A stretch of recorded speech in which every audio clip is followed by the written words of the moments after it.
441 अंक नीचे है इस वक्त सेंसेक्स 60,000 की नीचे तो ये ट्रेड कर ही रहा है।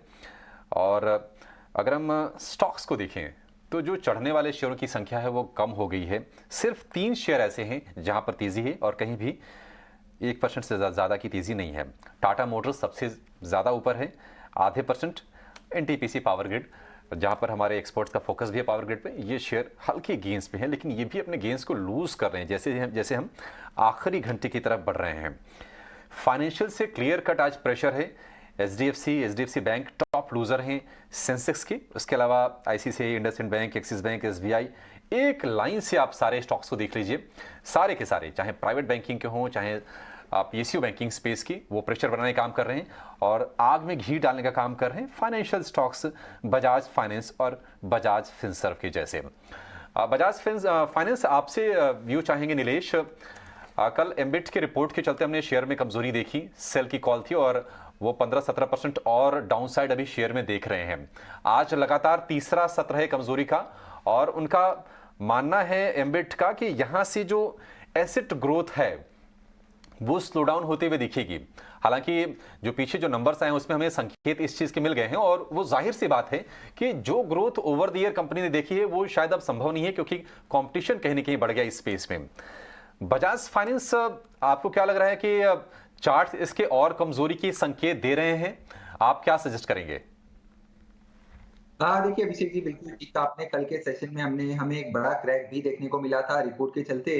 बट मैं पिछले, अगर आप 1 महीने का स्ट्रक्चर देखें तो लगातार एक गिरावट की ट्रेंड में ही रहा है। ऊपरी स्तर पर 200 एक्सपोनेंशियल मूविंग एवरेज का रेजिस्टेंस इस पर्टिकुलर काउंटर ने फेस किया था, जो लगभग 6500 के आसपास का था। अब एक शार्प सेल ऑफ लगभग 700 पॉइंट का हम ऑलरेडी विटनेस कर चुके हैं। तो इन लेवलों पर अगर हम देखें तो रिस्क एंड रिवॉर्ड उतना फेवरेबल नहीं है शॉर्ट के लिए। कहीं ना कहीं यहाँ से एक स्ट्रॉन्ग पुलबैक की संभावनाएं हमें बनती हुई नजर आ सकती है। जो इमीडिएट सपोर्ट अब यहाँ पे निकल के आ रहा है वो है 5600 का, और यहाँ से एक पुलबैक 6000 तक इस पर्टिकुलर काउंटर को ले जा सकता है। अगर कोई पुलबैक 6000 तक आता है उसके बाद में एक फ्रेश शॉर्ट साइड में ट्रेड बनता हुआ नजर आ सकता है। बट फिलहाल के लिए यहाँ पे एक कॉन्ट्राबैट पुलबैक ट्रेड हमें देखने को मिल सकता है। जो मेजर ट्रेंड है वो नो डाउट वीक साइड में है और थोड़ा सा और इंडिकेशन दे रहा है कि गिरावट गहरा सकती है। हो सकता है गोइंग फॉरवर्ड हमें 5400 से लेके 5500 तक के लेवल देखने को मिल जाए। तो ट्रेंड नेगेटिव है।